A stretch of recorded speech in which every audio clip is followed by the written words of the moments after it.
জয় জয় ঠাকুর, জয় মা, জয় স্বামীজি। তাদের চরণে প্রণাম জানিয়ে এবং আমার পরম পূজনীয় গুরুদেব তার চরণে প্রণাম জানিয়ে স্বামী গোকুলানন্দ মহারাজের লেখা মানসিক চাপ জয় করা উপায় বইটির কিছু অংশ আমি আজ পাঠ করে শোনাচ্ছি। মানসিক চাপ নিয়ন্ত্রণে চাই প্রার্থনা। মাঝে মাঝে ভালো কাজে ভর্তি হবার আন্তরিক প্রচেষ্টা সত্ত্বেও ব্যর্থ হই আমরা। দায়ী আমাদের নানান দোষ ত্রুটি আর সীমাবদ্ধতা। এমতো অবস্থায় আমাদের অত্যাবশ্যক কাজটি হবে ঈশ্বরের কাছে আন্তরিক প্রার্থনায় মগ্ন হওয়া। তিনি আমাদের শক্তি ও সাহায্য দান করুন। এ প্রসঙ্গে আরও একবার শ্রী শ্রী রামকৃষ্ণ কথামৃতের কথাই স্মরণ নিই। শ্রী শ্রী রামকৃষ্ণ এখানে বারবার বলেছেন, ঈশ্বর উপলব্ধি মনুষ্য জীবনের একমাত্র লক্ষ্য। ঠাকুর বলতেন, ঈশ্বরের কাছে প্রার্থনা করার সময় আমরা যেন শুদ্ধা ভক্তির জন্য প্রার্থনা করি। শুদ্ধা ভক্তি হলো তার পাদপদ্মে সম্পূর্ণ আত্মনিবেদন। প্রার্থনার অসীম শক্তির কথা জোর দিয়ে বলার সময় ঠাকুর আরও বলেছেন যে শুদ্ধা ভক্তির জন্য তার কাছে প্রার্থনা করার সময় আমাদের ইচ্ছা শক্তিকে বলবান করার জন্য প্রভুর কাছে প্রার্থনা করা দরকার। আমরা যেন ঈশ্বরকে করজোড়ে বলতে পারি, প্রভু, এমন বিপুল ইচ্ছা শক্তি আমায় দাও যাতে যা কিছু ভালো তাই যেন করতে পারি, মন্দকে করতে পারি পরিহার। যে দোষ ত্রুটি আমার দুর্বল করে দেয়, ব্যর্থ করে সকল কাজে, যদি সে সম্পর্কে আমরা অবহিত থাকি, সচেতন থাকি, তবে তার কাছে প্রার্থনা করব যেন ইচ্ছা শক্তির জোয়ারে ভাসিয়ে নিতে পারি যত বাধা বিঘ্ন বিপত্তিকে। মনে রাখবেন, প্রার্থনার অসীম শক্তি। প্রার্থনা যদি আন্তরিক হয়, ফললাভ ঘটবেই। তবে নিছক একটু প্রার্থনা করলে জগতে সব কিছু আপনার সমীপন্থ হবে এমন ভাবা ভুল। প্রার্থনা করতে হবে অনবরত, অবিরাম নিঃশ্বাসে প্রশ্বাসে প্রভুর নাম জপ করতে হবে। এতে বৃদ্ধি পাবে অন্তরস্থ ইচ্ছা শক্তি। এই ইচ্ছা শক্তি আপনাকে আপনার সকল কাজে আকাঙ্ক্ষিত ফললাভে সাহায্য করবে প্রার্থনা পূরণে। আপনার মনের বর্জ্য অপবিত্রতার জঞ্জাল আমাদের ইচ্ছা শক্তিকে বৃদ্ধি করতে দেয় না। নিয়ত প্রার্থনায় এই কলঙ্কগুলো সব ধুয়ে মুছে যায়, মন আমাদের পবিত্র হয়ে ওঠে। বুদ্ধ যেমন বলেছেন, এই সময়ে আমরা চিহ্নিত করতে পারবো, তারপর উৎপাটিত করতে পারবো আমাদের মনের যত পাপ আর মালিন্যকে। বৃদ্ধি পাবে মানসিক শক্তি।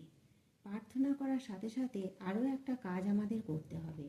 দোষ ত্রুটি তো আমাদের আছেই, কিন্তু তা নিয়ে অনবরত নিজেদেরকে দোষারোপ করার অভ্যাসটা আমাদের ছাড়তে হবে। রামকৃষ্ণ সংঘের ষষ্ঠ সংঘগুরু স্বামী বিরজানন্দজি ইতিমধ্যেই উল্লেখ করা তার টুয়ার্ডস দ্য গোল সুপ্রিম গ্রন্থে বলেছেন, নিজেদের দোষ ত্রুটির কথা অনবরত বলা ঠিক নয়, কারণ এতে আমাদের আত্মশ্রদ্ধা কমে যায়। যদি আমাদের দোষ ত্রুটি সম্পর্কে আমরা সচেতন হই, তবে তা সর্বনিয়ন্তার কাছে স্বীকার করে বলতে হয়, প্রভু, আমায় এমন শক্তি দাও যাতে সকল সীমাবদ্ধতাকে জয় করতে পারি। বলতে পারেন, আমাদের প্রথম এবং প্রধান কাজ হলো ঈশ্বরের ইচ্ছার কাছে সম্পূর্ণ আত্মসমর্পণ করা। কারণিককে আমাদের বলা উচিত, কি চূড়ান্ত অসহায় বোধ করছি আমরা, কি তীব্রভাবেই না চাইছি তিনি আমাদের উদ্ধার করতে আসুন। ঈশ্বরের কাছে এই অসহায়তার স্বীকারোক্তি আমাদের আত্মসমর্পণকে পরিস্ফুট করবে। এমন অবস্থা হলেই তবেই তিনি আসেন, সঞ্চারিত করেন আমাদের মধ্যে অশুভকে বিনাশের যাবতীয় শক্তি। এখানে মনে পড়ছে, প্রভু যিশু এক জায়গায় বলেছেন, আমাকে বাদ দিয়ে তোমাদের কিছু করা সম্ভব নয়। গীতার অষ্টাদশ অধ্যায়ে ঠিক এই রকম কথা অর্জুনকে বলেছেন ভগবান শ্রীকৃষ্ণ। যদি ব্যর্থ হও, আমার কাছে সর্বান্তকরণে আত্মসমর্পণ করো, আমার শরণ নাও, আমাতেই আশ্রয় নাও, তবেই তোমার ভয় সব ভার আমি নেব।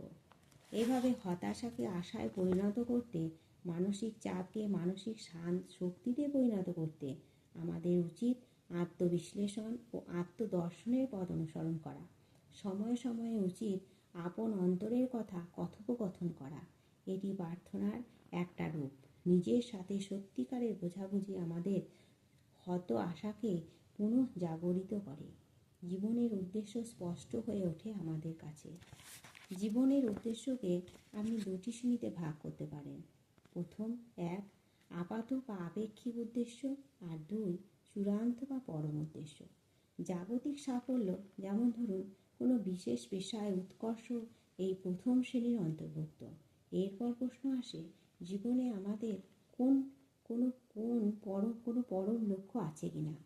আমাদের অন্তঃস্থিত প্রকৃত সত্তা, আমাদের দিবসত্তাকে জানার আকাঙ্ক্ষাই হলো আমাদের পরম উদ্দেশ্য।